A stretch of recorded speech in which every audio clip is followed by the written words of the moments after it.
हरे कृष्णा। आज हम पढ़ेंगे चैप्टर नंबर 3 वर्स नंबर 35, अध्याय 3 श्लोक संख्या 35। सभी श्लोक रिपीट करने का ट्राई करिए। श्रेयान् स्वधर्मो विगुणः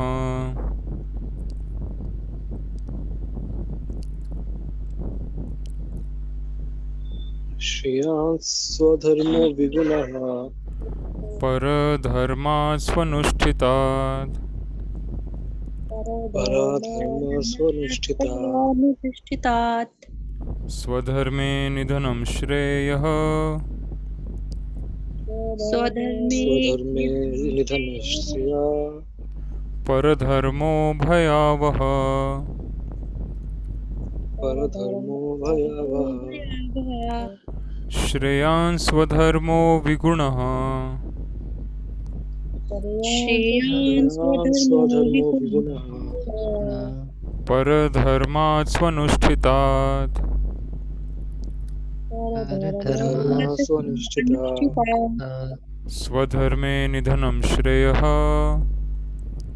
स्वधर्मे निधनं श्रेयः परधर्मो भयावह। परधर्मो धर्मो भयावह भयावः श्रेयान् स्वधर्मो विगुणः श्रेयान् स्वधर्मो स्वधर्मो गुणः विगुणः परधर्मात् स्वनुष्ठितात् परधर्मः सुनिष्ठितात् अनुष्ठितात् स्वधर्मे निधनं श्रेयः स्वधर्मे निधनं श्रेयः परधर्मो भयावह। परधर्मो भयावः। हरे कृष्णा। इंग्लिश में पढ़िए please.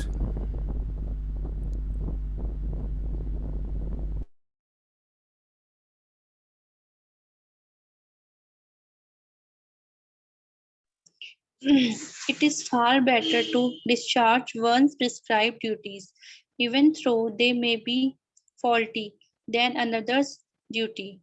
Distraction in the course of performing one's own duty is better than engaging in another's duties, for to follow another's part is dangerous. Purport: one should therefore discharge his prescribed duties in full Krishna consciousness, rather than those prescribed for others. Prescribed duties complement one's philosophical condition under the spell of the modes of material nature. Spiritual duties are as ordered by the spiritual master for the transcendental service of Krishna, but both materially or spiritually, one should stick to his prescribed duties even up to death, rather than imitate another's prescribed duties. Duties on the spiritual platform and duties on the material platform may be different, but the principle is following the authorized direction is always good for the performer. When one is under the spell of the modes of material nature, one should follow the prescribed rules for particular situation and should not imitate others. For example, a Brahmin who is in the mode of goodness in non-violent, whereas a Kshatriya who is in the mode of passion is allowed to be violent. As such of a Kshatriya, it is better to vanquish following the rules of violence than to imitate a Brahman who follows the principles of non-violence. Everyone has to cleanse his heart by a gradual process, not abruptly. However, when one transcends the modes of material nature and is fully situated in Krishna consciousness, he can perform anything and everything under the direction of the bona fide spiritual master. In that complete stage of Krishna consciousness, the Kshatriya may act as a Brahman, or a Brahman may act as a Kshatriya. In the transcendental stage, the distractions of the material world do not apply. For example, Vishwamitra was originally a Kshatriya, but later on he acted as a Brahman, whereas Parshuram was a Brahman, but later on he acted as a Kshatriya. Being transcendently situated, they could do so. But as long as one is on the material platform, he must perform his duties according to the modes of material nature. At the same time, he must have a full sense of Krishna consciousness. Hare Krishna, Krishna Krishna, Hare Hare, Hare Rama, Rama Rama, Hare Hare. जय शिला प्रभुपाद. हरे कृष्णा प्रभु जी. हरे कृष्णा. जय श्री प्रभुपाद. धन्यवाद. Please Hindi में पढ़िए.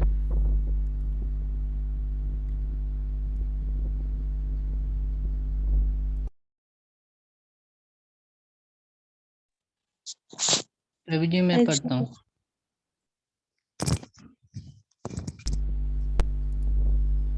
हाँ पढ़िए please. जी प्रभु. भावार्थ. अपने नियत कर्मों को दोषपूर्ण ढंग से संपन्न करना भी अन्यों के कर्मों को भली भांति करने से शेषकर है.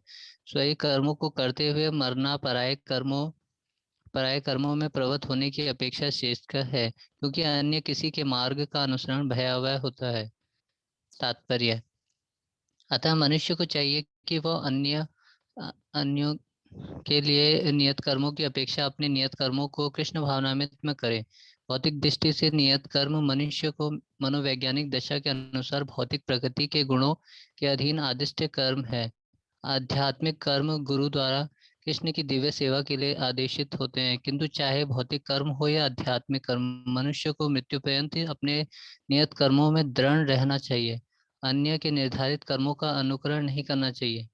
आध्यात्मिक तथा भौतिक स्तरों पर ये कर्म भिन्न भिन्न हो सकते हैं, किंतु कर्ता के लिए किसी प्रमाणिक निर्देशन के पालन का सिद्धांत उत्तम होगा. जब मनुष्य प्रकृति के गुणों के वशीभूत हो तो उसे उस विशेष अवस्था के लिए नियमों का पालन करना चाहिए.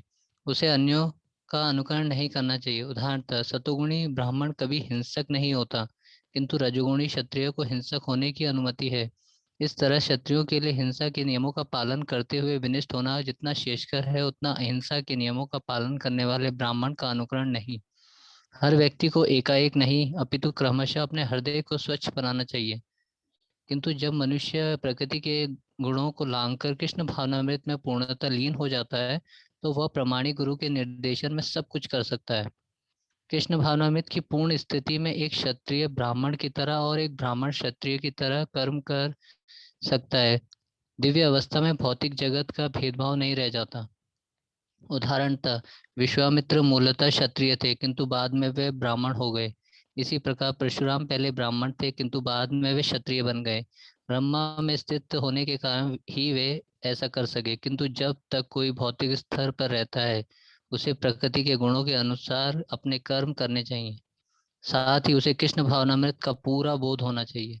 हरे कृष्ण कृष्ण कृष्ण हरे हरे, हरे राम राम राम हरे हरे.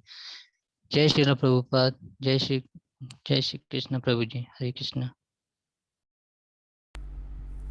हरे कृष्ण. जय श्री प्रभुपाद. ये श्लोक बहुत ही महत्वपूर्ण है. इसमें वर्ण व्यवस्था के बारे में समझाया गया है. वर्ण व्यवस्था के बारे में हम चौथे अध्याय में और विस्तार से पढ़ेंगे. तो इस श्लोक में जो समझाया गया है कि अपने नियत कर्मों को दोषपूर्ण ढंग से संपन्न करना भी अन्य के कर्मों को भलीभांति करने से श्रेयस्कर है, क्योंकि हम सबको प्रकृति से कुछ न कुछ गुण मिले हैं और कुछ न कुछ हमें प्रकृति से कुछ न कुछ गुण मिले हैं और उन्हीं गुणों के अनुसार हमारा शरीर होता है. तो हमें अपने गुणों के अनुसार ही कर्म करना चाहिए. यही श्रेयस्कर है, यही बेहतर है. और अगर हम ऐसा करते हैं तो फिर धीरे धीरे हमारी शुद्धि होती है और हम दिव्य स्तर पे जा सकते हैं. तो जैसा हमारा गुण है, जैसा हमारा वर्ण है, वैसा हमें सेवा करना चाहिए और उस सेवा को हमें भगवान कृष्ण के लिए करना चाहिए, भगवान को अर्पित करना चाहिए कर्मफल. और इस तरह से धीरे धीरे हमारी शुद्धि होती है. जैसे ही हमारी शुद्धि हो जाती है तो फिर हम दिव्य स्तर पे हमेशा के लिए फिक्स हो जाते हैं. तो ये पॉइंट बहुत इम्पोर्टेंट है. हम कभी कभी ऐसा सोचते हैं कि अगर कोई और व्यक्ति कुछ और काम कर रहा है और उसको उसकी वजह से बहुत ज़्यादा सफलता मिल रही है, तो हम भी वही काम करने का प्रयास करते हैं। पर हमें बिना सोचे समझे अनुकरण नहीं करना है। अगर हम बिना सोचे समझे अनुकरण करते हैं तो फिर उसका परिणाम गलत आता है, हमें फिर उसको सफ़र करना पड़ता है, हमें कष्ट होता है बहुत। तो अगर कोई क्षत्रिय अचानक से ब्राह्मण का कर्म करने लगे या कोई ब्राह्मण अचानक से क्षत्रिय का कर्म करने लगे तो उसको कष्ट होगा। तो यहाँ पे अर्जुन एक क्षत्रिय है और क्षत्रिय के नाते उसको लड़ना ज़रूरी है, यही उसका कर्म है, यही उसका गुण है। और यहाँ पे अर्जुन भगवान से कह रहे हैं कि मैं भिक्षा मांगूंगा। तो भिक्षा मांगना भी कर्म है, घर घर जाके भिक्षा मांगना और उसी पे आश्रित रहना, ये भी एक कर्म है। पर ये कर्म ब्राह्मणों के लिए ठीक है, क्योंकि ब्राह्मण पैसा नहीं कमाते, कोई व्यवसाय नहीं करते, कहीं पे जॉब नहीं करते, पैसा नहीं कमाते। तो इसलिए ब्राह्मणों के लिए ये कर्म होता है कि वो भिक्षा मांग के अपना जीवन बिताते हैं, जीवन यापन करते हैं। और जो क्षत्रिय होते हैं उन्हें लड़ना होता है, उन्हें युद्ध में जाके लड़ना होता है। वो ऐसा नहीं कर सकते कि अचानक से वो ब्राह्मण की तरह भिक्षा मांगने लगे। तो इसलिए भगवान ये श्लोक बता रहे हैं अर्जुन को समझाने के लिए कि तुम क्षत्रिय हो, तुम क्षत्रिय का धर्म, क्षत्रिय का कर्म अचानक से छोड़ के तुम उसमें जाना चाहते हो, तुम क्षत्रिय का धर्म छोड़ के तुम ब्राह्मण का कर्म करना चाहते हो। पर ये ऐसे तो मुमकिन नहीं है, अर्जुन को अपना कर्म पूरा करना ही पड़ेगा, और जब तक वो अपना कर्म पूरा नहीं करता तो उसको उससे मुक्ति नहीं मिलेगी। क्योंकि अगर वो युद्ध से चला भी गया तो भी वो क्षत्रिय ही रहेगा, उसको कहीं और पे जाके लड़ना पड़ेगा और कहीं और जाके उसको राज्य पे राज ही करना पड़ेगा, उसके लिए उसको लड़ना ही पड़ेगा। तो कृष्ण कह रहे हैं कि तुम यहाँ से जाने के बाद भी लड़ने ही वाले हो, तो उससे बेहतर यह है कि तुम यहीं पे युद्ध के मैदान में लड़ो, और तुम चाहे मर भी जाओ या तुम ठीक से कर भी ना पाओ तो भी ये तुम्हारे लिए बेहतर है। क्योंकि भगवान ने जो समाज की रचना की है उसमें हर एक व्यक्ति का एक रोल होता है, वो रोल उसको पूरा करना ही पड़ता है। और भगवान ने समाज को इसीलिए 4 वर्णों में विभाजित किया है, ब्राह्मण, क्षत्रिय, वैश्य, शूद्र। सबका उद्देश्य एक ही होता है, भगवान की सेवा करना, पर सब अपने अपने गुण कर्म के अनुसार अपनी सेवा करते हैं। और अर्जुन की सेवा यहाँ पे यह है कि उसको लड़ना है, क्योंकि वो योद्धा है, वो योद्धा के रूप में उसको सेवा करनी है कृष्ण की।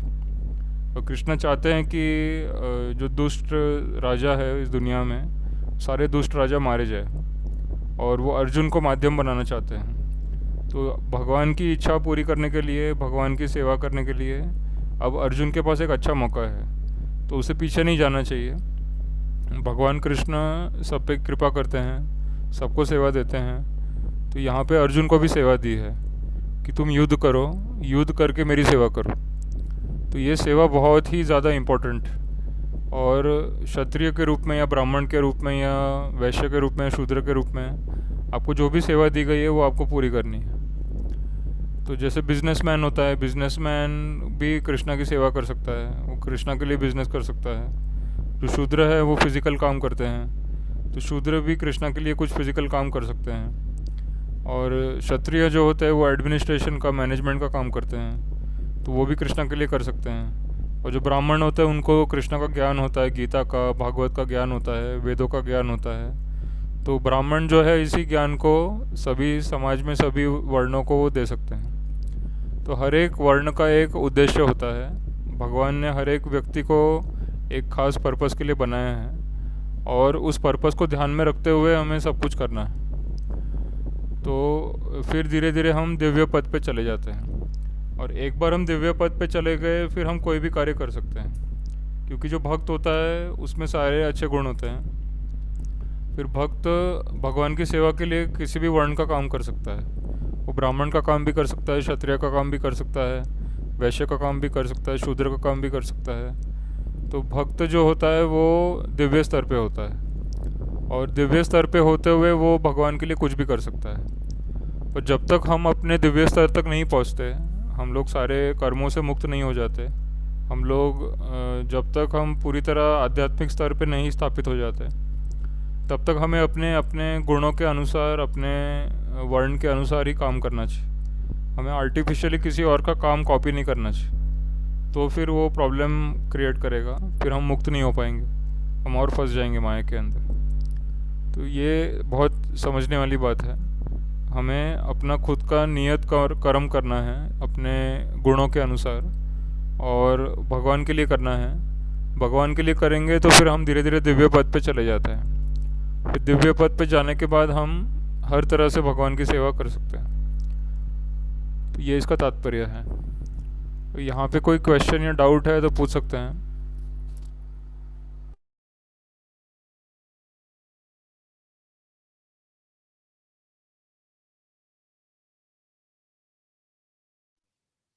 प्रभु जी मेरा एक सवाल है प्रभु जी।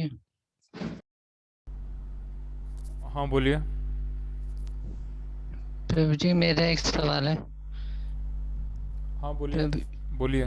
प्रभु जी ये कैसे पता पड़ेगा कि हम उस लेवल पे पहुंच गए हैं या नहीं? हाँ, वो हमें पता चलता है जब हमारे मन पे हमारा कंट्रोल होता है, हमारी इंद्रियों पे हमारा कंट्रोल होता है, और हम जब भगवान की सेवा में रेगुलर लगे रहते हैं, हमारा ध्यान भटकता नहीं है, और हमें सेवा करने में अच्छा लगता है, भगवान का नाम लेने में अच्छा लगता है, भगवान की सेवा करने में अच्छा लगता है, मन शांत रहता है, गुस्सा नहीं आता ज़्यादा, और हमेशा हम सेवा में लगे रहते हैं। तो ये सारे लक्षण हैं जिससे पता चलता है कि अभी हम दिव्य स्तर पे चले गए हैं। जब हमको भक्ति करने में, भगवान की सेवा करने में अच्छा लगने लगता है, और फिर उसी में इंटरेस्ट आने लगता है, बाकी दुनिया में इंटरेस्ट कम हो जाता है, और आपको नाम लेने में इंटरेस्ट आता है, फिर आप ज़्यादा नाम लेने की कोशिश करते हैं और ज़्यादा कीर्तन करते हैं। तो उसी को कहते हैं दिव्य पद, कि हम दिव्य पद पे चले गए, मतलब हमको इन सब चीज़ों में अभी अच्छा लग रहा है और हम कंटिन्यूसली उसको कर रहे हैं। क्योंकि कोई चीज़ हमको अच्छी लगती है तो हमें किसी को बोलना नहीं पड़ता कि आप ये काम करो या आप ये काम करो।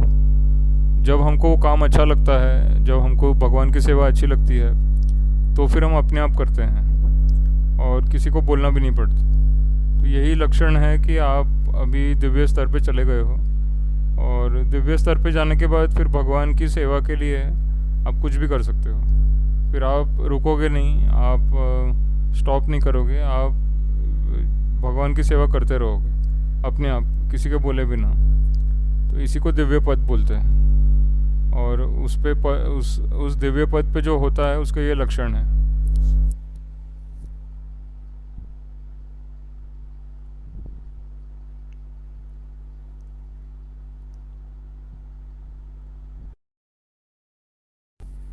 और कोई क्वेश्चन किसी को?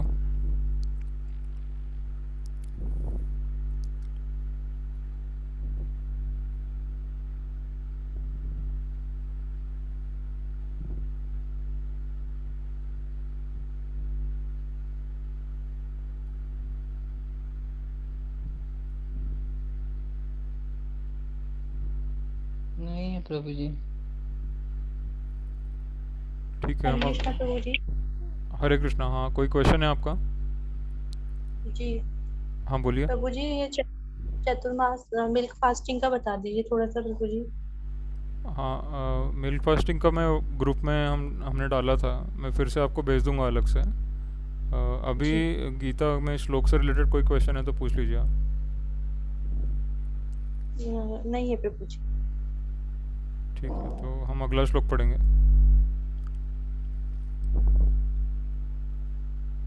अध्याय 3 श्लोक संख्या 36, चैप्टर 3 वर्स नंबर 36। अर्जुन उवाच। अर्जुन उवाच। अथ केन प्रयुक्तोऽयम् अथ केन प्रत्ययम् पापं चरति पुरुषः पापं चरति पुरुषः अनिच्छन्नपि वार्ष्णेय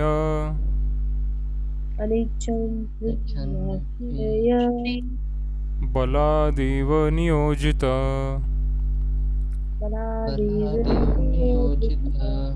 अर्जुन उवाच।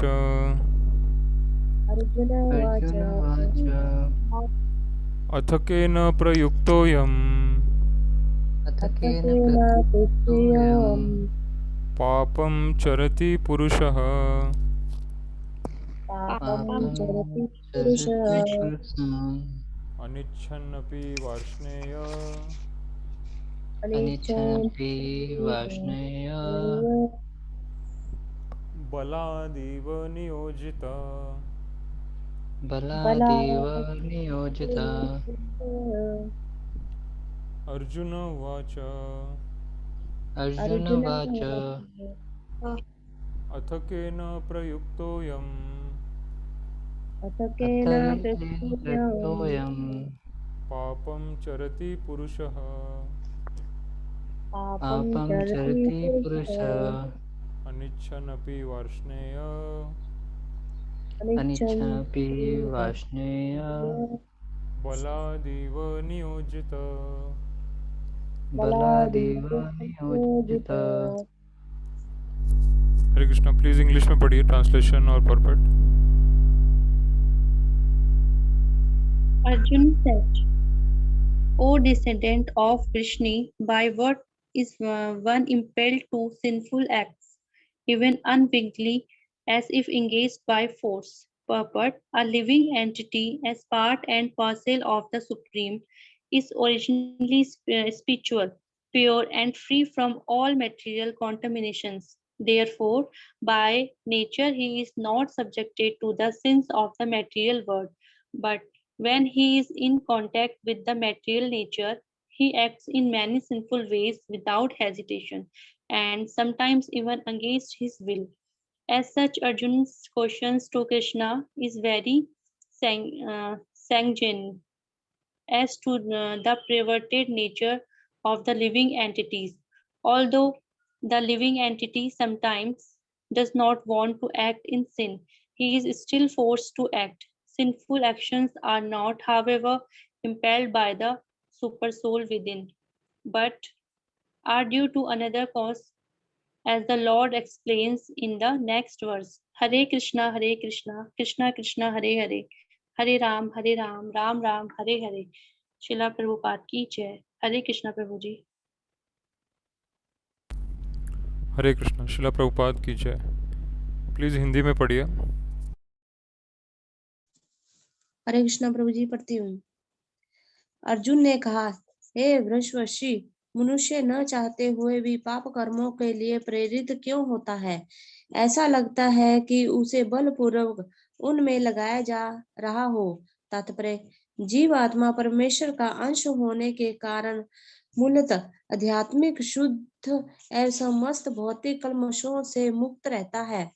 फलत स्वभाव से वह भौतिक जगत के पापों में प्रवृत्त नहीं होता, किंतु जब वह माया के संगर्म में आता है तो वह बिना झिझक के और कभी कभी इच्छा के विरुद्ध भी अनेक प्रकार के पाप कर्म करता है। अतः कृष्ण से अर्जुन का प्रश्न अत्यंत प्रयत्नपूर्ण है कि जीवों की प्रकृति विकृत क्यों हो जाती है।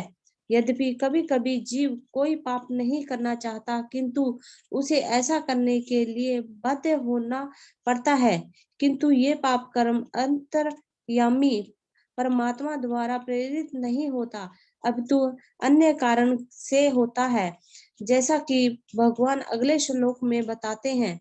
हरे कृष्णा कृष्णा कृष्णा हरे हरे, हरे राम राम राम हरे हरे। जय श्रीला प्रभुपाद। हरे कृष्णा प्रभु जी। हरे कृष्णा। जय श्री प्रभुपाद। तो यहाँ अर्जुन का प्रश्न बहुत ही महत्वपूर्ण है। कई बार लोग ये प्रश्न पूछते हैं कि अगर सब कुछ भगवान करवाते हैं तो पाप कर्म भी भगवान ही करवाते हैं। तो इसका जवाब ये है कि सब कुछ भगवान की माया के द्वारा होता है, और माया के अंदर 3 गुण होते हैं। त्रिगुणमयी दैवी ह्येषा गुणमयी मम माया दुरत्यया। तो भगवान की ये जो माया है बहुत शक्तिशाली है। इसमें 3 गुण होते हैं, सत्वगुण, रजोगुण, तमोगुण। तो एक्चुअली भगवान नहीं करवाते हैं। भगवान की माया जो 3 गुणों से बनी है वो कारण है इस पाप का। और क्योंकि हम भगवान की सेवा से अलग हो गए हैं, इसीलिए हम माया के वशीभूत हो गए हैं। तो ये समस्या इसीलिए है क्योंकि हम लोग माया के अंदर है, हम लोग भगवान की सेवा से विमुख है। यही कारण है कि हम भगवान को समझ नहीं पाते और भगवान को फॉलो नहीं कर पाते, भगवान की सेवा नहीं कर पाते। कुछ टाइम तो हम कर लेते हैं पर रोज़ नहीं हो पाता, और यही कारण है हमारी माया का, और इसी माया के कारण ये पाप होते हैं। तो जब तक ये 3 गुणों का प्रभाव रहेगा हमारे ऊपर, सत्वगुण, रजोगुण, तमोगुण, तब तक कोई ना कोई हम शारीरिक, मानसिक, बुद्धि के लेवल पे हम कोई ना कोई वस्तु को आनंद लेने का प्रयास करेंगे। और वो जो शरीर, मन और बुद्धि के लेवल पे जो भी आनंद है वो नश्वर है, एक ना एक दिन ख़त्म हो जाएगा। और जब ये ख़त्म हो जाएगा तो फिर हमको दुख होता है और हमसे कई पाप भी होता है। तो जब व्यक्ति इंद्रिय भोग नहीं कर पाता, उसको क्रोध आता है, तो क्रोध में आके वो गलत काम भी करता है, पाप कर्म भी करता है। पर इसकी शुरुआत इसलिए हुई क्योंकि हम संसार के 3 गुणों के प्रभाव में आ गए, और 3 गुणों के प्रभाव से बचना बहुत मुश्किल होता है। 3 गुणों से प्रभाव से वही बच पाता है जो हमेशा हमेशा के लिए भगवान के चरणों में समर्पित। और वो जो समर्पित व्यक्ति है भगवान में पूरी तरह, जिसका ध्यान सिर्फ भगवान में लगा रहता है, उसको भक्ति योगी कहते हैं। सततम चिंतयन्तो माम यतन्तश्च दृढ़व्रता नमस्यन्तश्च माम भक्त्या नित्य युक्ता उपासते। तो भगवान ने भक्तों का एक डेफिनेशन बताया है कि नित्य युक्ता उपासते। भक्त जो होता है वो भगवान की सेवा में हमेशा युक्त रहता है और उसे किसी बात की चिंता नहीं रहती है। वो हमेशा सोचता है कि भगवान मेरी रक्षा करेंगे, भगवान पे मैं आश्रित हूँ, भगवान मुझे सब कुछ देंगे, नहीं भी देंगे तो भी मैं सेवा करता रहूँगा। इससे कोई फ़र्क नहीं पड़ता है कि भगवान कुछ देते हैं या नहीं देते हैं। तो ये पॉइंट बहुत इम्पोर्टेंट है। कई बार हम लोग भक्ति करना छोड़ देते हैं, भगवान का नाम लेना छोड़ देते हैं, क्योंकि हमें भगवान से जो चाहिए वो मिल नहीं रहा है, भगवान हमको दे नहीं रहे हैं। तो इसीलिए हम क्रोध में आके, गुस्से में आके हम लोग भक्ति करना, माला करना छोड़ देते हैं। हमें लगता है कि भगवान है ही नहीं, वो सुन ही नहीं रहा है हमारी बात। बट एक्चुअली भगवान है, भगवान हमारी बात सुनते हैं। भगवान अपने शुद्ध भक्त के माध्यम से बोलते हैं और अपने शुद्ध भक्त के माध्यम से सुनते भी हैं। और इसीलिए भक्त के निकट रहना चाहिए हमेशा, शिला प्रभुपाद जी के निकट रहना चाहिए, क्योंकि प्रभुपाद जी के निकट रहेंगे तो हमेशा भगवान से जुड़े रहेंगे, और भगवान से जुड़े रहेंगे तो फिर हम 3 गुणों के प्रभाव में नहीं आएंगे। तो अगर 3 गुणों के प्रभाव में नहीं आएंगे तो हमसे पाप भी नहीं होंगे। ये बहुत प्रैक्टिकल वस्तु है ये। जितनी हम सेवा करेंगे, जितना नाम लेंगे भगवान का, जितना प्रचार करेंगे भगवान के नाम का, गीता का, उतना हम माया से बचे रहेंगे। माया हमारे नज़दीक भी नहीं आ पाएगी। पर माया हमारे अंदर आ जाती है, हमें नष्ट कर देती है, क्योंकि हम लोग सोच रहे हैं कि मैं या तो मैं खुद ही कृष्णा हूँ या तो कृष्णा है ही नहीं, और मुझे किसी के बात को सुनने की ज़रूरत नहीं है।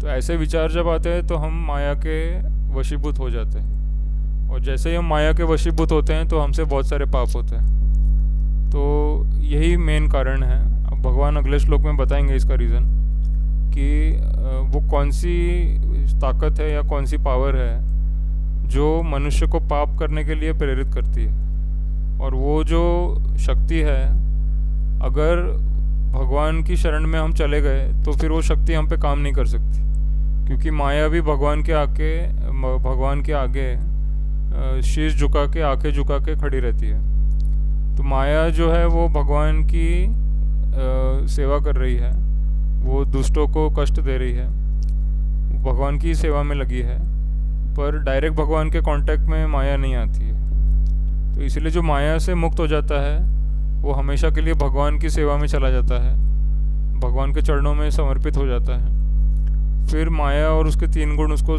छू नहीं सकते। तो ये श्लोक का तात्पर्य है, और हम अगले श्लोक में और भी पढ़ेंगे। तो इस श्लोक के बारे में किसी को कोई क्वेश्चन या डाउट है तो पूछ सकते हैं।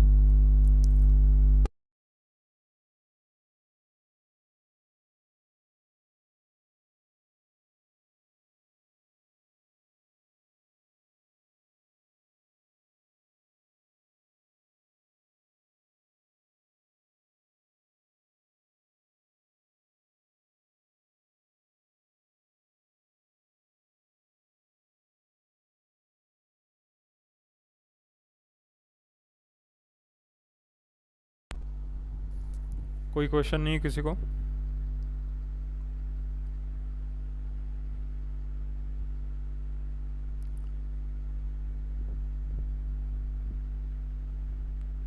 प्रभु जी मेरा एक सवाल है प्रभु जी। हाँ बोलिए। प्रभु जी जैसे हम भक्ति करना चाहते हैं, मतलब जपा करना चाहते हैं, ज्यादा करना चाहते हैं, फिर हमें थकान हो जाती है, हम सो जाते हैं, क्या हम माया में हैं? हाँ, अभी भी हम माया में ही हैं। जब माया से मुक्त होता है तो वो तो हमेशा नाम जपता रहता है, तो वहाँ तक पहुँचने में तो अभी टाइम लगेगा, बट आप थोड़ी सी प्रगति तो कर ही रहे हो और यही करते रहो हमेशा, तो एक ना एक दिन भगवान और प्रभुपाद जी पूरी कृपा करेंगे और आप पूरी तरह से इसमें से बाहर निकल पाओगे। जी प्रभु जी।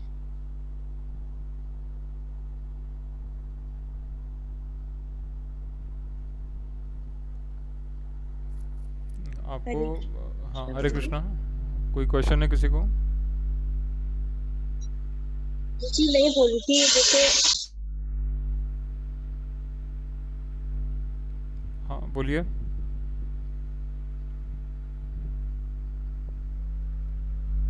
हरे कृष्णा। जी प्रभु जी वहाँ पे काम हो रहा है ना तो आप चैट में टाइप करके भेज दीजिए।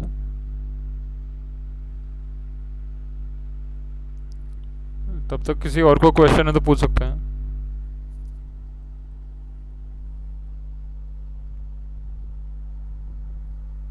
प्रभु जी मैं ये पूछ रही थी जैसे कि मैंने लहसुन प्याज वगैरह छोड़ दिया है सब, तो घर वाले बोल रहे हैं मेरी तब से, मतलब जब से मैंने ये सब छोड़ा है और थोड़ा भक्ति कर रही हूँ तब से मेरी तबीयत बहुत ज्यादा खराब होने लगी है।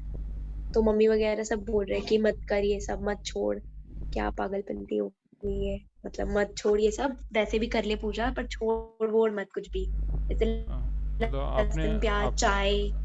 लहसुन प्याज चाय और क्या छोड़ा है आपने? वो जो बाहर से मैं सब कुछ खाती थी, मतलब वो जैसे मम्मी वगैरह जैसे अब कल भी चाउमीन वगैरह है, गोलगप्पे वगैरह लाए तो मैंने नहीं खाए क्योंकि मेरे को पसंद ही नहीं है। मैंने जैसे ही तुलसी माला पहनी थी उसके नेक्स्ट डे से नहीं कुछ भी खाया और अभी तक मेरे को मन ही नहीं करता अब खाने का। हाँ तो फिर तो पर नहीं आपकी हाँ तबीयत खराब होने का इससे रिलेशन नहीं है। अगर आप ये सब खाना छोड़ देते हो तो आपकी तबीयत तो और अच्छी होनी चाहिए। हम बाहर का खाते हैं उसकी वजह से तबीयत खराब होती है, तो अगर आपने ये सब छोड़ दिया है तो फिर तो और भी अच्छी बात है, आप ऐसे ही कंटिन्यू करो, इसमें डरने की बात नहीं है। शायद तबीयत सीज़न की वजह से या और कोई इसी रीज़न की वजह से चेंज हुई होगी, मतलब तबीयत पे असर हुआ होगा किसी और रीज़न की वजह से।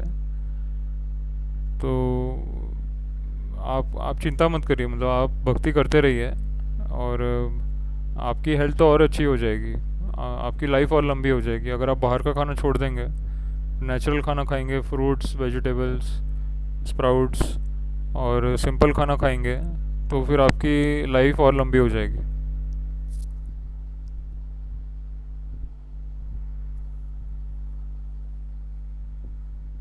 मतलब प्रभु जी सबको लगता है कि लहसुन प्याज बहुत ज्यादा इम्पोर्टेंट है बॉडी के लिए, अगर उसको नहीं खाते तो बीमारी होती है, ऐसा लगता है। नहीं नहीं, ऐसा कुछ नहीं है, ये गलत सोच है। वो आपको बीमारी हुई होगी किसी और रीज़न की वजह से। आप थोड़ा साफ़ सफाई का ख्याल रखिए और चैंटिंग करिए, और यही जो आपने सब कुछ छोड़ दिया है बहुत अच्छी बात है, इसी को कंटिन्यू करिए, आपकी हेल्थ और अच्छी हो जाएगी। ये सब छोड़ने की वजह से हेल्थ ख़राब नहीं हुई है, ये उन्होंने आपको गलत एक तरह से आपको डराने के लिए बोला है। आपकी हेल्थ तो पहले भी ख़राब हुई होगी, ऐसा थोड़ी है कि पहली बार हेल्थ ख़राब हुई है आपकी। ये फर्स्ट टाइम हुआ है क्या? आपकी हेल्थ पहली बार ख़राब हुई है क्या?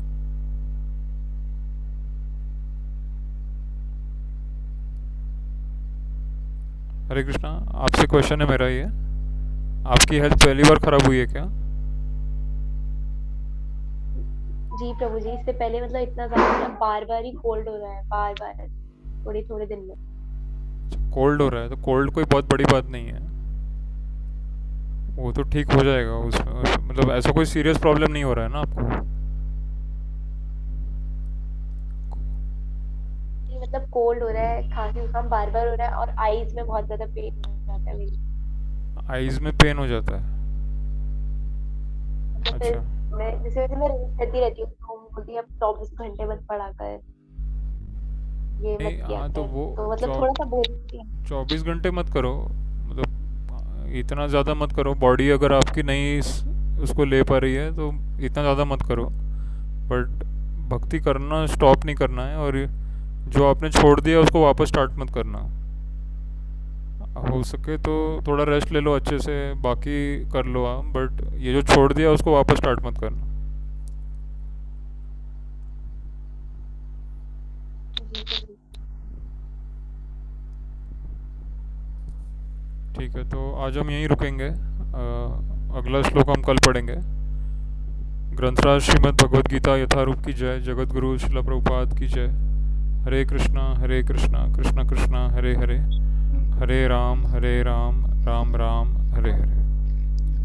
जय श्रील हरे प्रभुपाद। कृष्ण प्रभु, हरे कृष्ण प्रभु जी, जय जय श्री श्री प्रभुपाद। प्रभुपाद। हरे कृष्ण।